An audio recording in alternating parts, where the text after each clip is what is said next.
जेहेतु गोटे ट्राइबल परिवार से पिलाटी आसी जो एत सब जिन आसला से अच्छी कथा कही पारनी कुआडे अच्छी कौन कर ठिकना ना तापर पिछी गणमाध्यम चैनल मैंने देखीदे निखोज अच्छी बापा माँ लिखा कथा ना गणमाध्यम लिखा कथा आप क्लारीफाए करूँ फास्ट बापा माँ कहते मो पिला अच्छी कि सी पिला बर्तमान निखोज अच्छी लोक कहते मैंने बर्तमान कहले जनमानस चर्चा है पिला निखोज अच्छी कौ देश अच्छी कौन अच्छी किसी ठिकना ना किंतु बर्तमान अपवाद जो सडन आइला आप सडन अपवाद कहीं एक्सेप्ट कर तदंत पुलिस कर तदंत मीडिया कर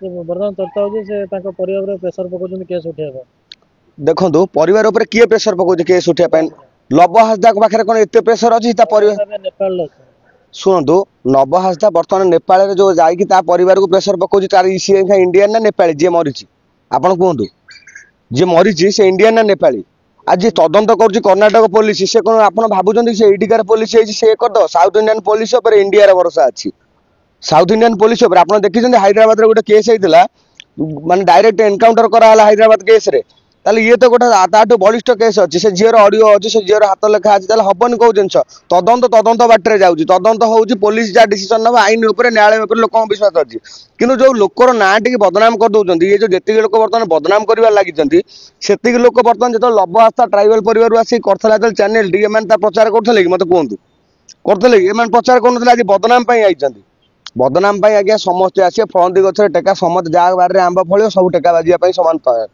झील भाई जहाँ अभियोग मिछ अभियोग झीर देखो जार भौणी मर से मिछ कहू सत कहू जहाँ हो डिप्रेशन भितर विभिन्न कथा कही ये आप देखुना आम खंडगिरी छात्र पड़ी गोटे लोक मरीगला घर लोग से तदंत रिपोर्ट कुआड़े गला मत कहे किसी तदंत रिपोर्ट फिपोर्ट किसी ना वर्तमान स्टेज रे जी घटना सब जनसम्मुख को आसी बर्तमान लव हासदार जहाँ जहाँ सब सामना को गोटे गोटे जिन आसूँ तो मीडिया मध्यम आसूँ लव हासदा मध्यम आईलानी ना टीम मध्यम आईलानी कि अनुरोध एति जदि एगुड़ा सब भूल मिछ जदि लव हासदा तुरंत बाहरी कहीदेवार अच्छी लव हासदा न बाहर लुचिकी रही से विभिन्न देश में आड़िया लोक विश्वास से हरईदेव आड़िया लोग विश्वास करेंगे लव हासदा प्रथम आसवा कथा कह आज कथा कह भितर बहुत फरक अच्छे आज्ञा से आम अस्वीकार कले हेनी से आज कथा कह लव हासदार से दिन कथा कह बहुत अलग डिफरेन्स से सांगुटा किए से सांगुटा पुओ कि झील पर्यटन क्लीयर है कि जो सांगटी से ऑडियो कहूँ से झीटी से सांगटे पुओटा ना झीटा प्रथम कथा लव हासदा कौन सब वीडियो कॉल था से झील कहूँ प्रत्येक समय वीडियो कॉल रोला सी जो मला हाथ से वीडियो कॉल रही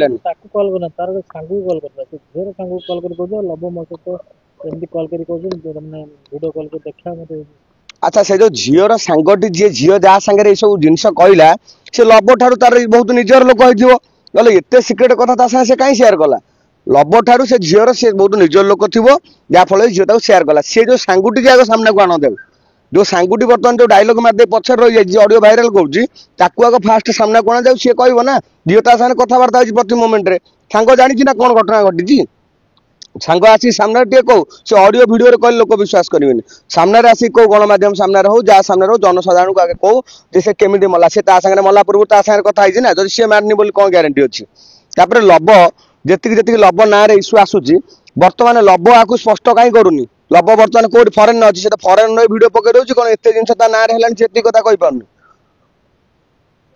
से लिखिक गोटे स्पष्टीकरण चैनल जेटा बहुत शीघ्र सी मुह खोलिए बोली स्पष्टीकरण किंतु आ गोटे विषय आम जो देखा स्त्री आ झील अच्छा से कहते सी लव हासदा पचारती ये कौटी थे जो स्त्री झील बर्तमान आसी आप गोटे चिंता करूँ स्त्री झील बर्तमान कौटी थे आज जो स्त्री आसिक कहूँ आज्ञा मु लोक कहे लव हूँ मो स्वामी अरे स्वाभाविक भाव में स्वाभाविक भाव में गोटे मनीष जेकोसी मनीष सक्सेस हेले तार जो परिवार परिजन थे जो परिचय दौन थे सी आसे परिचय देवाई एटा स्वाभाविक जिनस ये तो बाहर पिला कर छाड़ी पड़ी ट्राइबल परिवार रे डबल बाहागर कि स्वाभाविक जिनस रंग माइले बाहागर सिंदूर देखिए बेदी बसा कि दरकार नहीं रंग मारदे बाहागर आज पिला हो जाए लव हासदा तार भरण पोषण कर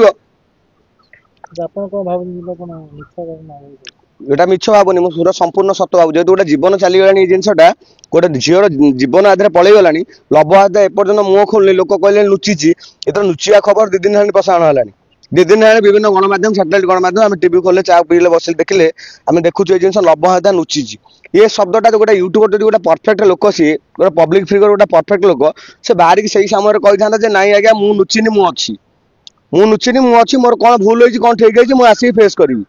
ମତେ ଗୋଟେ ପଡକାଷ୍ଟରେ ଆସି କହିଥିଲେ ଯେ ଝିଅକୁ ଭଲ ପାଉଛନ୍ତି କିନ୍ତୁ ବାହା ବି ନାହିଁ ଜାଣିନି। ଆରେ ସେ ଚାରିଆଡେ ବୁଲି କେବଳ ଟୋକିଓ ସାଙ୍ଗେ ଭିଡିଓ କରୁଛି ଲବ ହାସଦା। ସେ ଚାରିଆଡେ ବୁଲି କେବଳ ଟୋକିଓ ସାଙ୍ଗେ ଭିଡିଓ କରୁଛି। ତା ନଜରଟା କାହିଁ ଲାଗିଲା? ଲୋକଙ୍କର ଯାହା ତାର ଭ୍ୟୁଜ ଯାଉଛି, ଯାହା ସେ ୟୁଟ୍ୟୁବରୁ କମଉଛି, ବାକି ୟୁଟ୍ୟୁବର ମାନେ ହିଁ ଆତଙ୍କ ହେଇଗଲେଣି। ଟ୍ରାଇବେଲ ପରିବାରରୁ ଅଛି, ଲୋକଙ୍କର ଇର୍ଷା ଅଛି। ତାପରେ ସେକେଣ୍ଡ କଥା ହେଲା, ଆର ଟିକେ ନୁଙ୍ଗୁରା ଧନ୍ଦା ଅଛି। ନୁଙ୍ଗୁରା ଧନ୍ଦାରେ ତ ବର୍ତ୍ତମାନ ଧରା ହେଇଛି, ଅସୁବିଧା କିଛି ନାହିଁ। ଆର କି ନୁଙ୍ଗୁରା ଧନ୍ଦା ଅଛି, ଏଇଟା ଅସମ୍ଭବ, ଏଇଟା କିଛି କେମିତି ଜାଣିଲେ? କେମିତି ଜାଣିଲେ ମାନେ ଆପଣ ସବୁ ଯାଏଁ ଭିଡିଓ ଦେଖୁନାହାନ୍ତି, ବିନା ଟୋକିରେ ସେ କୋଉଠି ଭିଡିଓ କରିଛି ମତେ ଟିକେ ଦେଖେଇବେ।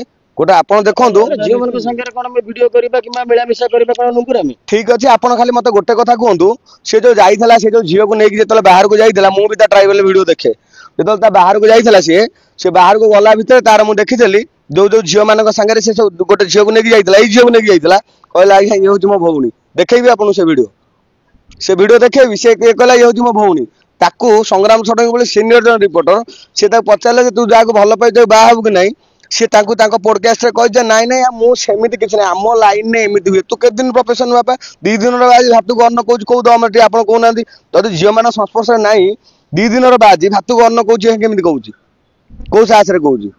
ଯଦି ପ୍ରକୃତରେ ଲବଙ୍କ ପାଇଁ ଝିଅଟି ସୁଇସାଇଡ କରିଥାଏ, ତାଙ୍କୁ ପନିଶମେଣ୍ଟ ହବା କଥା କି? ନିଶ୍ଚୟ ପନିଶମେଣ୍ଟ ହବା କଥା। ଲବଙ୍କ ପାଇଁ ଯଦି ଝିଅଟି ସତରେ ସୁଇସାଇଡ କରିଥାଏ ଆଉ ଲବ ହାସଦା ଆ ଭିତରେ ଯଦି ଇନଭଲ୍ଭ ଅଛି, ତାହେଲେ ଲବ ହାସଦାକୁ ନିଶ୍ଚୟ ସେଟା ପନିଶମେଣ୍ଟ କିଏ ଦବ? এটা ନ୍ୟାୟାଳୟ ପନିଶମେଣ୍ଟ ଦବ, ଆଇନ କାନୁନ ବ୍ୟବସ୍ଥା ପନିଶମେଣ୍ଟ ଦବ, ପୋଲିସ ବାଲା ପନିଶମେଣ୍ଟ ଦେବେ, ଅନ୍ୟମାନେ ପନିଶମେଣ୍ଟ ଦେବେ। ଏଟା କଣ ମିଡିଆ ପନିଶମେଣ୍ଟ ଦବ?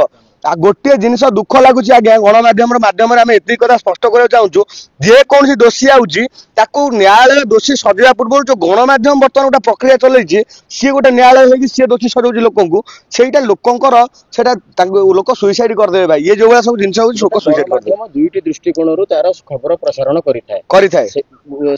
ଖବର ପ୍ରସାରଣ ଦ୍ୱାରା ବହୁତ ଗୁଡେ ସତ୍ୟତା ସାମ୍ନାକୁ ଆସିଥାଏ। ଠିକ ଅଛି, ସେଟା ହଉଛି ଗଣମାଧ୍ୟମ। ମୁଁ ଆପଣଙ୍କୁ କହୁଛି, ଯୋଉ ଗଣମାଧ୍ୟମଟି ନବ ହାସଦା ଲୁଚିଗଲା ବୋଲି ଖବର ପ୍ରସାରଣ କଲା, ଏଇଠି ଖଣ୍ଡଗିରି ଜାଗମରରେ ସେଇ ଗଣମାଧ୍ୟମର ଜଣେ କାର୍ଯ୍ୟକର୍ତ୍ତା ମରିଗଲେ।